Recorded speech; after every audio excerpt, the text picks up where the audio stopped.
Coming up on this edition of VCU In Depth, documentaries from students in VCU's Robertson School of Media and Culture. We'll start with some music as we take a look at Richmond's indie music scene with some of the most exciting sounds as close as someone's living room. And then we'll look at the subject of gender identity to see what challenges there are on a daily basis for transgendered persons. VCU In Depth begins right now.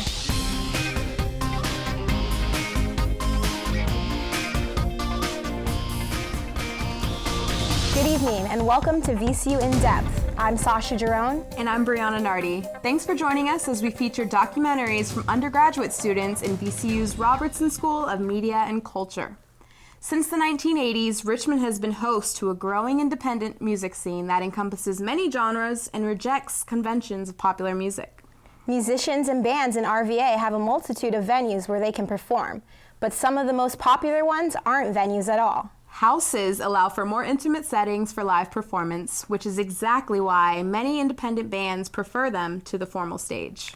Let's look and listen to Richmond music and house shows in unpolished RVA, live from the living room.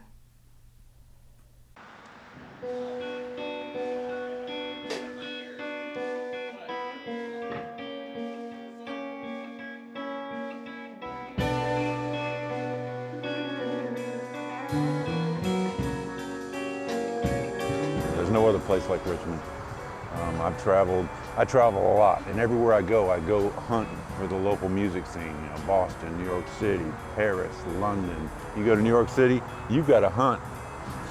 You've got to really hunt to find a local band, like high school guys playing or something like that. I mean, there's just no room for it. Richmond seems to revolve around art.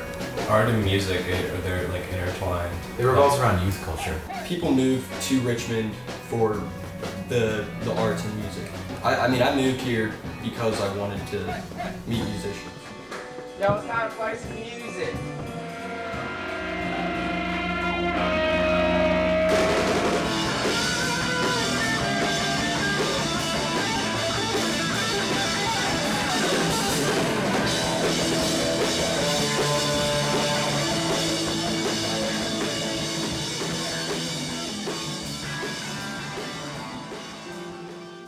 We are the Trinkets. We're the Trinkets. I've written about like relationships and also just like depression, but always trying to like have an optimistic angle on it. Probably practice like an average of like 2 hours a week. And then if we have a show, then it's like an hour of preparation, and then like we're there for a few hours. My name's David. And I'm Linda. And we're in the band Solo Survey.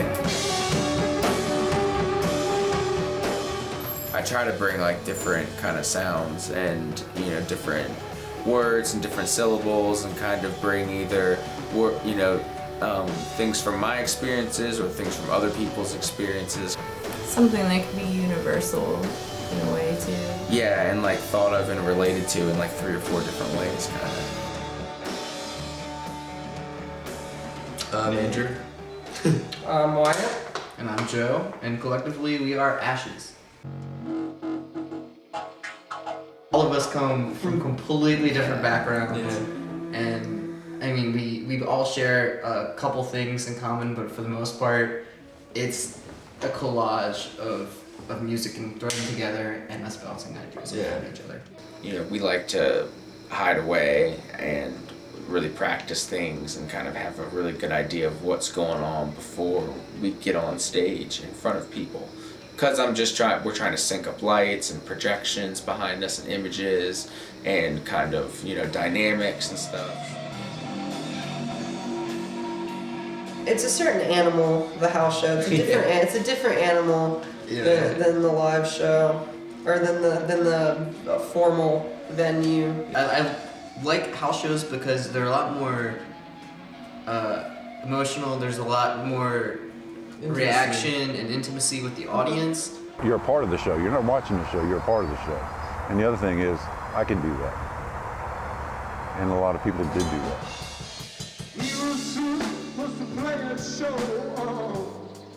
I think it's really fun to play well put together houses. So like Good Day RVA House is Yeah, one that that was really we're fun. playing tonight, and it's just like so easy to move your stuff in and out, and it's Comfortable. very open, very comfortable. So House shows are great, but we kind of stopped doing them for the most part just because of like the lack of organization, and we've had things broken or stolen.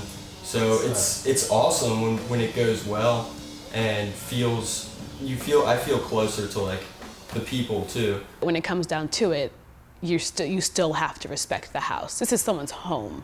I love hosting people. I love being hospitable. I love taking care of people. I love making sure people have a good time. And I also am very passionate about music and the local scene and the city in general.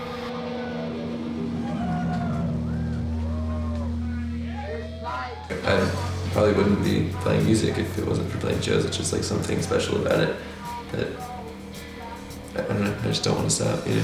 We're not the type of band or have ever been the type of musicians who focus more on the recording aspect, and you know that I think we've always been more focused on the shows, and that I think you can tell just or we at least can tell just with our chemistry that is the case. That's actually one of the coolest things about this city is that you could be doing anything you want on a given night. There's plenty to do, and when people choose to come to a house with like a bunch of sweaty people and in like a dark basement to listen to your music, that's really cool. It's a rush that I can't compare with anything else, and I end up craving it later on. I'm just like, you know, we haven't played a show, and it's like an itch, and I'm like, we gotta play a show soon or else I'm gonna go crazy. But when you're up there, it's just like trying to connect with us three, like me, David, and James. We're trying to connect like emotionally. No, I hope that people get the same thing I get out of playing music, because honestly, at the end of the day, this is ultimately a hobby at the prime of it for now, and I hope they get the happiness and enjoyment that I get out of it. Yeah, that's pretty much what I would say. It's like the way that I feel at a show that I'm really enjoying, but it's kind of like, again, like an out-of-body experience in a way, like dancing like crazy and like smashing into people, and like I mean a lot of it is probably being drunk too or whatever, but yeah, I just want people to feel the way that the first house shows I went to made me feel. A lot of times they're paying to be there, so I would feel bad if they felt like it was boring or not a unique experience. I would just like hope that people appreciate it at least, because I feel like the songs are written like for yourself, but also you want people to level with it and like understand what you're trying to say. The atmosphere that we're trying to create and I'm trying to create is one to kind of hopefully get someone to kind of stop for a second and give the music a chance, and with the kind of lights and our video projections that we try to bring into it, we're kind of trying to create a whole experience that maybe helps everybody get along with the person next to them, and for just like 1 second, like, you know, religion and politics and, you know, cliques and class and you know, all that kind of gets a chance to go out the door and just have a chance to just like be there and, you know, like put your arm around whoever's next to you and enjoy the fact that music's happening and that everybody's there at that specific moment. We're not just partying. We're like, we're playing music, we're sharing, we're celebrating. It's art. And we're not here to get, you know, just get trashed. We're here creating art and something really beautiful and independent, and people recognize how important that is. I just love being a multimedia artist. Like, I love playing music, I love painting, I love, you know, just doing anything, sculpture, whatever it Photography is. and Photography, filming. like claymation. You tie it all together as a band, like it's all a big of it art can come project. Together. Yeah, I think the common thread is that everyone is pursuing authenticity over anything else. people don't know about it just because people here don't want other people to know about it. Maybe not directly, but at the end of the day. So I don't know, it's kind of one of those cities that there's a lot going on here. There's a lot of really talented people, really talented musicians, artists, you know, culture. I think places that historically have kind of been known for being oppressive and being stifled and, you know, cooped up, you know, has this kind of natural explosiveness to it. We don't want to be Austin. We don't want to be, you know, Portland or the next, like, you know, big it city. We just want to be left alone to, like, do our thing, and that's what the house scene is all about. It's about us being independent, DIY. We're doing it because we want to do it. We don't want to, you know, toil with any authority or rules or regulations. We just want to make music. We want to do it in our houses. It's going to rock, and no one's going to stop us. And that's kind of like what Richmond is. RVA's music scene is so incredibly real. People want that. People hunger for that realness. You know, they don't want the polish. Those guys, you know, slugged it out, and, you know, doing floor shows and doing house shows.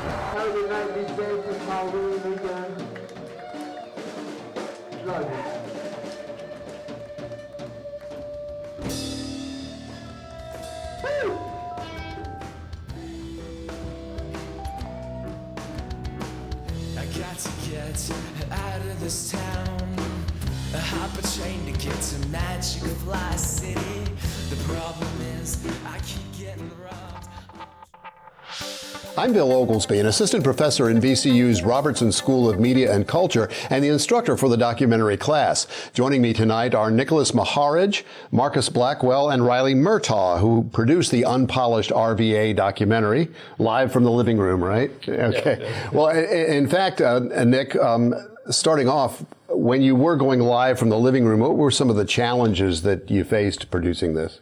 Well, initially, a lot of the challenge was being in these cramped spaces with, you know, trying to maneuver our equipment and trying not to be in the way of people enjoying the show and things like that. And but initially, most people were really respectful of what we were doing. Like when we were talking to the venue owners and you know, people attending the shows, they were really interested in what we were doing.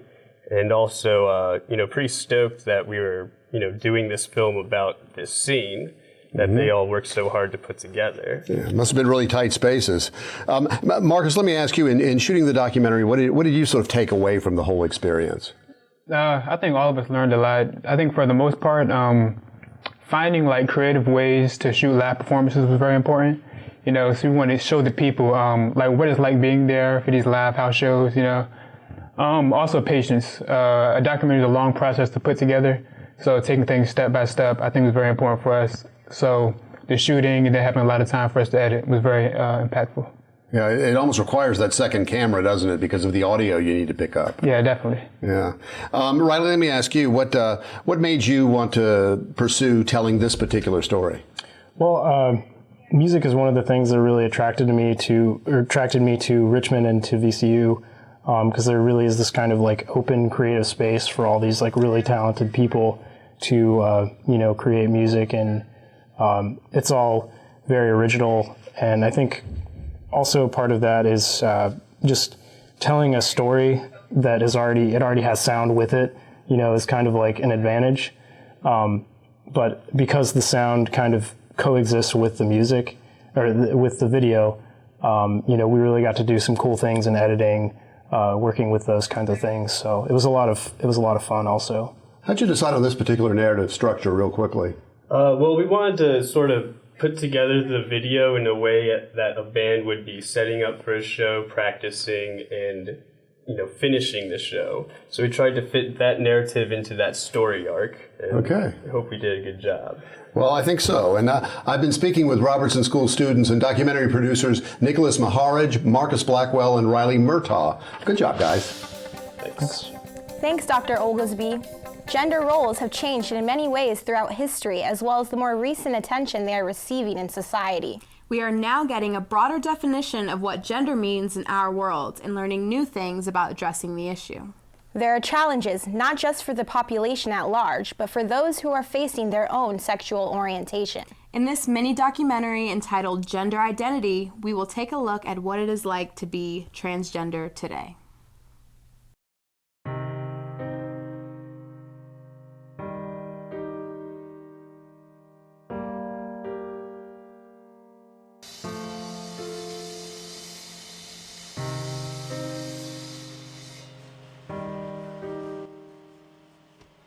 Hi, my name is Danny Wolf. I am 22 years old. I'm from Leesburg, Virginia, and I am transgender, and this is my story. Hi, my name is Ted Heck. I'm a trans man. Hi, my name is Carrie Abrams, and I am a transgender female, which means I was born assigned sex at male, but everything about me, my makeup, my emotions, and everything else is female. So I have transitioned from the male gender I was born to the female person you see in front of you. Gender identity is, it's whether you feel comfortable seeing yourself as male or female, or a boy or a girl, or a man or a woman, but it's your internal sense of that. I think a lot of people think that being transgender is like just extra gay. A lot of people mistake sex and gender. Gender is how you identify yourself. Gender identity is part of who you are. Kind of like how you want yourself to be viewed to everyone else around you.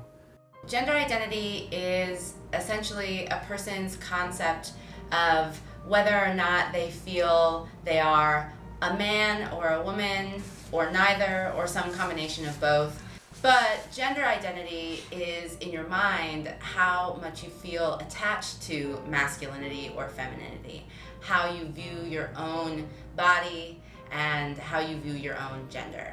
And it's completely psychological, it's internal.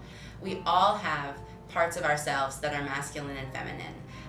About halfway through high school, I wanted to experiment with trying on other clothes, and so I would often try on my mother's bras just to see what they felt like, because I was curious at that point in time. Halfway through my first semester as a sophomore here at VCU, I came across the term transgender. And after looking into it, realizing that there was a whole community about it, that there were other people who were basically describing things about their life that were exactly what I was thinking, I realized maybe this is a solution. Transgender is an umbrella term.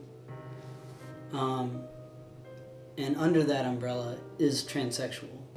The term transsexual is really not used anymore, or very little.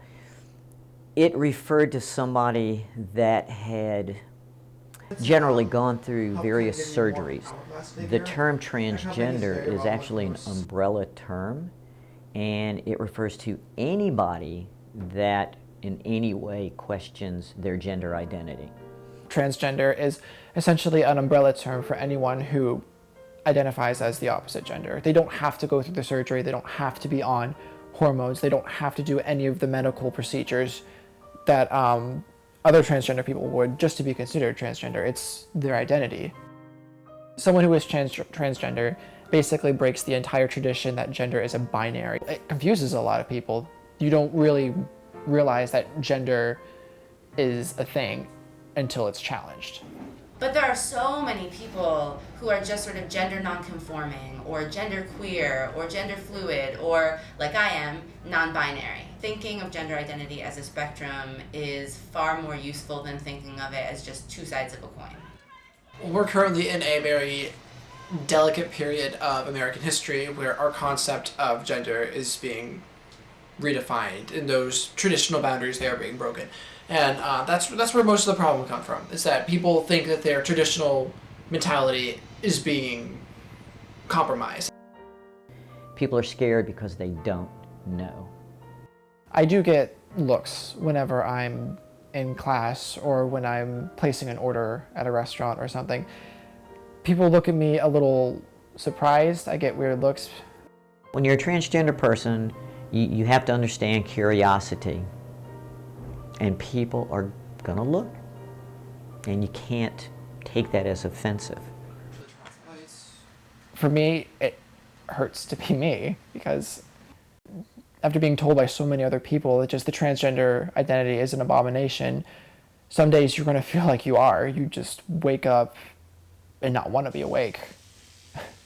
You wake up in the morning not knowing if you're going to not knowing if you're going to hate who you see in the mirror or not. You don't know when you're going to be out in public and when someone accidentally calls you he. Trans people in general, and trans youth especially, are exponentially more likely to attempt suicide, and that's because of rejection, ultimately.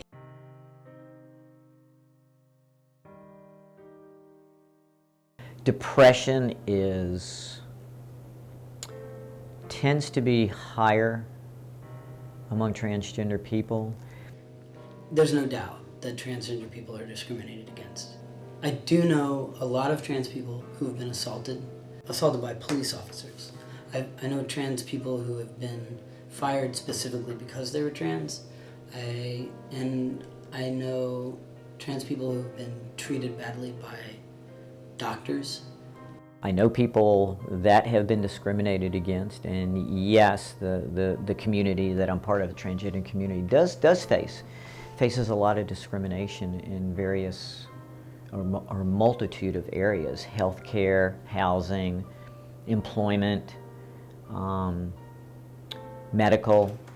I have known people that were rudely told to leave a department store. It comes from people not understanding. It comes from people being scared because they don't understand. A lot of it's religious based. A lot of it is politically based. It feels invalidating. Like, who I am as a person just isn't enough for them. And, like, it doesn't matter what I do, I'm always going to be falling short by their standards, and it's discouraging. Other people have the right to live their life as they deem fit, and anyone else who tries to tell them otherwise or belittle them or degrade them is immediately in the wrong. These are the problems that we have, and if we don't start working together, we are going to fall apart. You know, this world that we have is going to crumble if we can't start seeing ourselves and each other as humans. What should I call you? What pronoun would you like me to use for you? Showing that, asking those questions is showing that you respect that person and you want to treat them the way they want to be treated. People just need to mind their own damn business. Me dressing up like this despite being born biologically male, that's not going to impact them. There's a lot of great ways to express your gender in the world, and they don't always fit inside the little boxes that we're taught. People should try to understand really what it is to be transgender. People should realize that everybody else has just as much right to be happy as they do. We're living in this society where half the people are going to love and accept us and encourage us no matter who we are, who we identify as, and there's going to be other people who are going to be against us. Everybody should be loved and looked at equally. But just because somebody is different than you are, don't hate them. The important thing to remember is that any trans person is a person. It's a human being. And their trans identity, it might be a big part of their life, especially if they're early in transition, but it's not their whole life. There's a lot more to a person than their gender.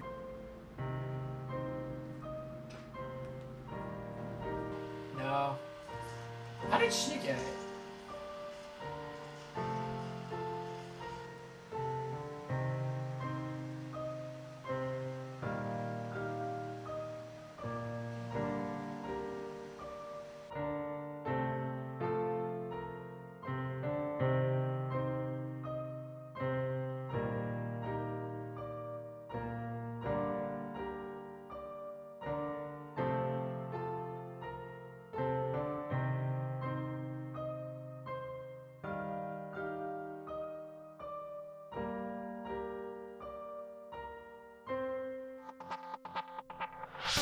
I'm here with the student producer of Gender Identity, Christopher Sampson. Chris, What made you interested in this particular topic? Well, I wanted to do something that was somewhat controversial.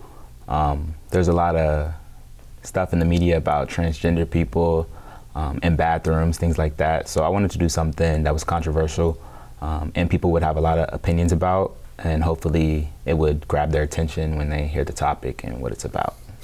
What was the hardest part of producing this particular documentary? There was a lot of footage, and I had trouble trying to decide how I wanted to tell the story. There was lots of subtopics in the topic. The interviews were like 3.5 hours each, so it was so much information trying to put into 10 minutes and figure out how I was going to tell the story. And I wanted to take a little bit of everything and put it in there to get a good glance at what I was trying to accomplish.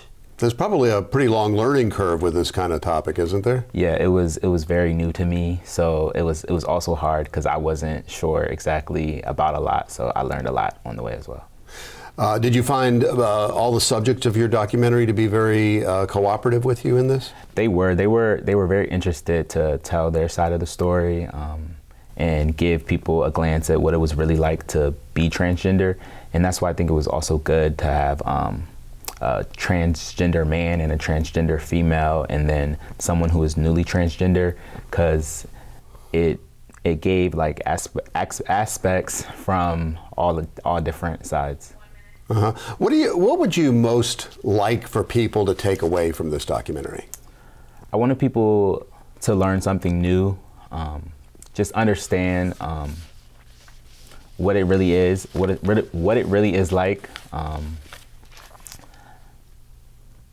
Was it difficult to sort of talk your subjects into opening up? I mean, it's pretty personal. There's a lot to consider about how much you want people to know about you. Yeah, I wanted people to take away that it was such a serious topic, and hopefully have a different understanding about it, not to prejudge, and just really realize what other people deal with in their day-to-day lives, and just learn something new about other people and something that was very important in society.